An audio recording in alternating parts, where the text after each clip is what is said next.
عبدالمطلب چې کله زمزم وکنستی ده نو دم د خدای نه سوال وکړ وی خدای پاکه زمزم مې وکنسته یو عبادت مې وکړو اجیانو لپاره مسافرو له اوبه راغلې او هغه زما د نیکه د ابراهیم او د اسماعیل علیهم السلام د هغوی هغه اوبه دي الله یو سوال درنه کوم یو زوی مې د خدای زامن ګڼ راکړه زامن راله راکړه او خدایه که لس زامن دې راکړل نو یو به پکې ستا په نوم الالوم دا نظر به خلکو کو منخته به یې کول لکه اوس د ګرد د چیلي نه منخته کوي بیا د خپلو بچو منخته کوله نو خدایه که لس زامن دې راکړل یو به ستا په نوم پکې الالوم نو پروردګار هغه دعا قبوله کړه لس زامن وله خدای ورکړل چې لس زامن خدای ورکړه یو ځل اوده دی نو خوب یې ولیده نو خوب کې د څوک وی نظر دی پوره کار منخته دی پوره 2000 روپۍ ورکړي چې د چا توخی زمیندار توخی یا ګاونډي توخی دا مې منخ دی د حساب کتاب ولګوه نو هغه مو پرېږده چې دی خوشحاله شي 2000 ده د 3000 چل جوړی کله به وایي دیګ مې منلی دی دیګ نو چې دیګ دې منلی دی نو دیګ څه ته وایي په عرف کې چې د کوم دیګ منلی دیګ هغې ته وایي چې ښه مزېدار څلور نیمې دړی روجي پخې کې او ښه خشته غوښه پکې واچوې چڼهوس کې پکې دې ته دیګ وایي بیا څه وایي خوږ به پوخ کو نو خوږ به پوخ کو خوږ سره پخې بیا څه وایي یاره چڼهوس کې پکې واچو دیګ منلی دی نو هلکه چڼهوس کا دیګ په عرف کې چې څه ته دیګ وایي او کله به وایي یاره کله دې دیګ پیسې چاله ورکو نو منه دی ولې مخکې نه بخیله منه دی مخکې ولې چې مخکې دې منه هغه وخت په جوش کې وي او دې منه نو بانې جوړی دیګ نه یو 2000 روپۍ ورکړي نو په دیګ 2000 خرچه راځي بیا څه وایي زه به تې خورم او که نه چې ځان له دې پخو نو پخوه که نه یاد وساته چې منخته دې وکړه دا به خالص مخلص په مسکین او په فقیر خوري نه به یې پخپله خوري نه به یې بچي خوري نو بعضې خلک وایي یاره خیر دی یو دړی به پکې مونږ ځان له واچو که نه ولې بچي دا هیلې حوالې دي هیلې حوالې به نه جوړوي دړی دې پکې واچو دم دغه دیګ دی نه به پخپله خوري نه به یې بچي خوري بیا وایي یاره فقیران او مسکینان به اوس کوم ځای پیدا کوو نو ما درته وایي چې منخته کوه چې دله اوس فقیر او مسکین وګورم ما خو درته نه وویلې نو مخکې نه سوچ کوئ منختې مه کوئ قطعا چې منختې ونه کې بیا به پخپله نه خوري بچي به دې نه خوري او چې څه منخته دې کړې ده مقه به ورکې او بیا به غریب مسکین فقیر له ورکې به غریب مسکین فقیر به کوم ځای پیدا کې نو دې څیزونو کې لږ احتیاط کوئ په منختو کې چې کله هم څه مسله تکلیف بیماري خدای دې درته نه رسوي ورسېدله پیشکي خیرات کوئ الصدقه ترد البلا صدقه مصیبت رد کوي پیشکي خیرات کوئ خدای به هم د هغه مصیبت تکلیف نه ساتي نو دا شکر دی چې دا منختې اوس نشته هغه منخته کړې وه ته اوس دې منخته پوره کړه 3 شپې یې خوب ولید بس هغه ته پته وه نو هغه وی چې لس زامن مې دوس به پکې یو الالوم څوک به حلال کړم دا علاقې مشران عبدالمطلب خو د مکې سردار و خلکو خو به یې قدر کو عزت کو مشران یې ټول راوغوښتل چې راویې غوښتل وی قراندازي به پې وکړو په دې لسو بچو کې چې د چا په سر قرعه راوخته نو بس اقه به حلالوم اتفاق تا ګوره قرعه پکې د عبدالله په سر راوخته عبدالله هغه چې بیا د چا نه خدای پاک نبی کریم صلی الله علیه وسلم پیدا کړ هغه په سر راو خو په ټولو بچو کې ډېر خشته بچي ډېر ښکلی او د دې تندي نه یې رڼاګانې ختلې او چې کله به هم څوک کاهنان رالل مکې ته خو د دنیا خلک به راتلل لکه اوس چې د دنیا خلک مکې ته روان دي د دنیا نجومیان او کاهنان او د پخوانو کتابونو مولیان چې برالل او عبدالله ته به یې وکتل هغوی به وی یاره دا هغه سړی دی چې د ده په اولاد کې به خدای د آخر زمانې پیغمبر پیدا کوي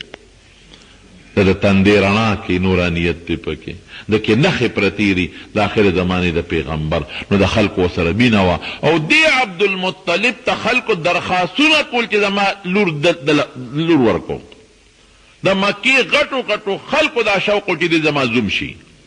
د مکې د غټو غټو سردارانو دا شوق چې د عبدالله زمونږ زوم شي لور وله ورکو چې زمونږ د لور نه د آخر زمانې پیغمبر پیدا شي دا د خلکو شوق و خلکو په خپله دې مطالبې کړې وې او بل عزتمنه مو او خشته مو ښکلې مو په صحت هم روغ او د خلکو هغه آثارو د نجومیانو کاهنانو د هغه نه پیشنګویو نه به خلکو اندازه لګول نو چې قرآن دازي وکتل نو د عبدالله په سر راوخته. د عبدالله ماشومان خویندې وي، هغوی چغې کړې بابا نه ګورې زمونږ ورور بنا لاله.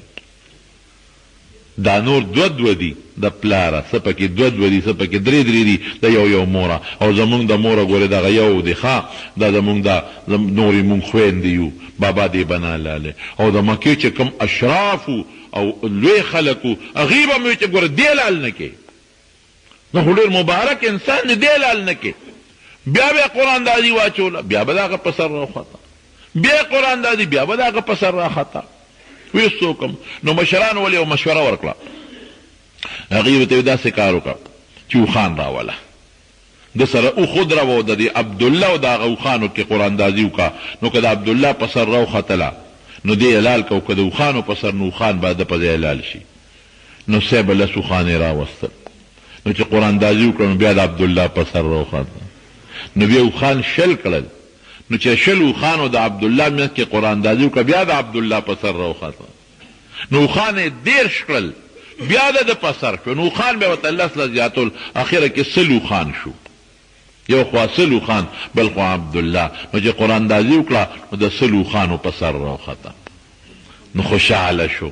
او د مکې خلک هم خوشحاله شو، او هغه ماشومان لوڼه هم خوشحاله شوې. نو د نبی علیه السلام د پلار د سر په بچ کېدو کې عبدالمطلب 100 اوښان حلال کړي دي. او نبی علیه السلام مبارک به فرمایل وی انا ابن الذبیحین، وی زه د هغه 2 کسانو بچی یما چې د چا ذبحه د خدای په نوم منلې شوې ده، یو زما پلار عبدالله او یو زما نیکه اسماعیل علیه السلام. اسماعیل علیه السلام هم ابراهیم علیه السلام منښته کړې وه چې زه به زوی حلالوم، الله ورته وی زوی دې حلال کا. نو اسماعیل علیه السلام یې بوته حلاله وی، خدای پاک بچ که، د هغه په عوض کې ګډ حلال شو. نو یو اسماعیل چې هغه هم خدای په نوم باندې ذبحې دپاره منلی شوی، خدای بچ که، په یو ګډ په سر کې د جنت نه ګډ راغلی دی. او یو زما پلار عبدالله چې د هغه د الله په نوم په ذبحه کې منلی شوی، 100 اوښان حلال شو، خدای پاک بچ کو. دا به په دې به نبي سم فخر کو. هغه عبدالله چې کله برابر شو نو نخې پکې وي، یو ځل ځنګل ته تلو، چې ته د پخوانو کتابونو خلق راغلی او تورې ورسره وي. هغوی ته دا پته وه چې دا عبدالله نه به الله د آخر زمانې پیغمبر پیدا کوي. نو هغوی د مرګ پسې ګرځېدل چې دې مونږ مړ کړو. نو ځنګل ته دې اوتې و، نو هغوی پسې ځنګل ته لاړل، چې ځنګل ته ورپسې لاړل، تورو پسې په دې حمله کوله. نو خدای پاک د غیبو نه مخلوق را پیدا، د غیبو نه. او هغه چې کوم خلک د عبدالمرګ پسې راغلي وو، هغه دې په مخه کړل، ویې شړل او سې مړه کړل. دغه ځای کې یو کسو وهب ابن عبد مناف، دا د بنو زهره قبیله، هغه دا ارس منظر وکتو چې دا خو ګوره عبدالله خدای په داسې طریقه بچ کو، غیبی مخلوق خدای پاک رده د دفاع دپاره راوستل، او د هغه قاتلانو نه بچ کړل، غیبی خلک هغه دا ارس ولیدل. نو ما خو تاسو ته وی چې د عبدالمطلب نه خلکو مطالبې کولې چې ستا د عبدالله له مونږ لور ورکو. نو دغه سړی چې دا وهب ابن عبد مناف،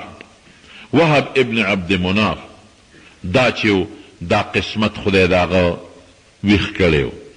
عبدالمطلب دی د بنو زهره قبیله و، ډېر هوښیار او مالدار سړی و. عبدالمطلب ورپسې استازی ولیږه، ویل که ستا خوښ د ما عبدالله بچی دی او د مکې چې چا نه غواړم په خپله خلک لوڼه ورکوي، نو څنګه دې خوښه ده؟ هغه وی دا خو زما دپاره فخر دی چې ستا دې دوی له خپله لور ورکړم، ما دپاره فخر دی، ستا د دوی برکات خو ما لیدلی دي، ځنګل کې خو ما ولیدل چې خلکو په حمله کوله او غیبي خلکو بچ که، خو ما لیدلی دي، بلکل شابه راځه او زه د لور درکو. نو قانون بدو په هغه زمانه کې چې چا څوک بلاړل او نکاح به وتړله، نو بیا به د نکاح نه پس د هلک هغې سخر کور کړی او څو شپې پاتې کېده. دا قانون، دا هر علاقې خپل رواجي. نو عبدالمطلب لاړه او د هغه 2 لوڼه وې، یو یې د ځان له وغوښته او یو یې عبدالله له وغوښتله. چې ځان له ته کومه جنۍ وغوښته، نو حضرت حمزه رضی الله عنه د هغې بچی پیدا شو. او یو ته عبدالله له. نو عبدالله چې په لاره ته دی چې په لاره ځي نو پلار مخکې اکثر دوی وروسته وي. نو یو کاهنه ښځه وه په مکه مکرمه کې او ډېره خشته ښځه وه او د کاهنانو خلکو به هم خلکو ډېر خیال ساته او احترام به یې کوو. نو هغه کاهنه بار راووته نو د عبدالله باندې سترګې ولګېدې. عبدالله ته یې دلته راشه. نو عبدالله ورغی نو ورته وی عبدالله ما سره کور ته دننه شه او د ګناه مطالبه یې ته وکړه. عبدالله وی نه نه نه زه خو ګناه نه کوم، زه خو ناروا نه کوم. نو روت بار ته. نو چې روته او پلار سره لاړ او د هغې وهب ابن عبد مناف لور و بیبي آمنه هغې سره نکاح شوه. نو دی هلته پلار پرېښوده د هغه خپلې زړې قاعدې او د رواج مطابق او عبدالمطلب ته واپس راغی. نو د نکاح نه یو څو شپې پس بیا را روان دی په هغه لاره. نو هغه کاهنه ورته ولاړه وه. نو وله راووته وی عبدالله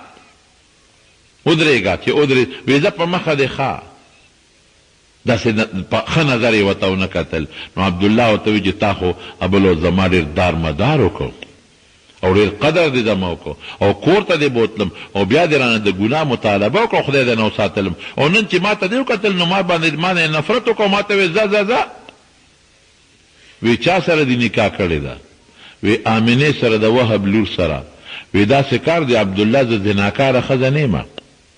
هغه کاهنه ورته وی او نه بدکردار او بدعمله ښځه یم خو ته چې بل وسلې نو په تندي کې د نبوت رڼا ښکارېده او نن چې واپس راځې نو په تندي کې د هغه رڼا نشته. ادنه د وهب لور آمنې راښکلې ده نو تر باندې څه کوم. دا د پیغمبر علیه السلام د پیدایش نه مخکې دا نښې نښانې دي نه ښکاره کېږي. هغه عبدالله بیبي آمنې سره په یو تجارتي سفر کې لاړ. اتفاق ته ګوره مدینه منوره کې وفات شو عبدالله او چې وفات شو په مدینه منوره کې عمر یې څونه نو څوک 15 کاله یادوي څوک 30 یادوي خو راجحه خبره دا ده چې د 13 کالو په عمر کې وفات شو. 18 سال په عمر کې عبدالله وفات شو. زمارونو دا هغه نښې وې چې د حضور پاک د پیدایش نه مخکې وي. ستوري به چاودل، دا ستوري نه دي دوی به ټوله شپه پړقا پړوقي به کوله، دا به چاودل.